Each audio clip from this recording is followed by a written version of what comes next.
விசித்திரமான சாக்க வச்சு ஒரு பொண்ணு செவுத்துல வரைறாங்க. அது ஒரு கதவா ஓபன் ஆகுது. இந்த பொண்ணு உள்ள போய் பாக்குறப்போ அது ஒரு பெரிய மாளிகையா இருக்கு. அதுக்கப்புறம் டைமிங்கை செட் பண்ணிட்டு அந்த பொண்ணு உள்ள போறாங்க. நிறைய ஃபுட் இருக்கிற டைனிங் டேபிள் கிட்ட போறாங்க. அங்க ஒரு கிரீச்சர் கண்ணே இல்லாம அவரோட கண்ணை தட்டுல வச்சுட்டு இருக்கு. அதை அந்த பொண்ணு பாக்குறாங்க.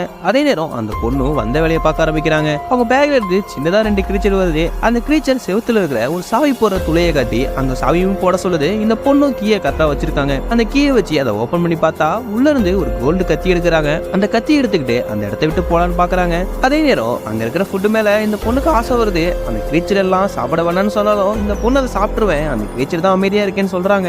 அங்க இருக்கிற ஃபுட்டை அந்த சின்ன பொண்ணு எடுத்து சாப்பிட்ட வேகத்துக்கு அந்த பெரிய கிரீச்சருக்கு உயிர் வந்துருது. டேபிள்ல இருந்த கண்ணை கையில வச்சு பார்க்க ஆரம்பிக்குது அந்த கிரீச்சர். இந்த பொண்ணை அட்டாக் பண்ண வரப்போ அந்த குட்டி கிரீச்சர் ரெண்டுமே இந்த பொண்ணை காப்பாத்த பாக்குது. இருந்தாலும் அந்த பெரிய கிரீச்சர் இந்த 2 குட்டி கிரீச்சரையும் கொலவையும் பண்ணிடுது. இந்த பொண்ணையும் துரத்த ஆரம்பிக்குது. மேலும் என்ன தெரிஞ்சுக்க மறக்காம கமெண்ட் பண்ணுங்க, அப்படியே சப்ஸ்கிரைப் பண்ணிடுங்க.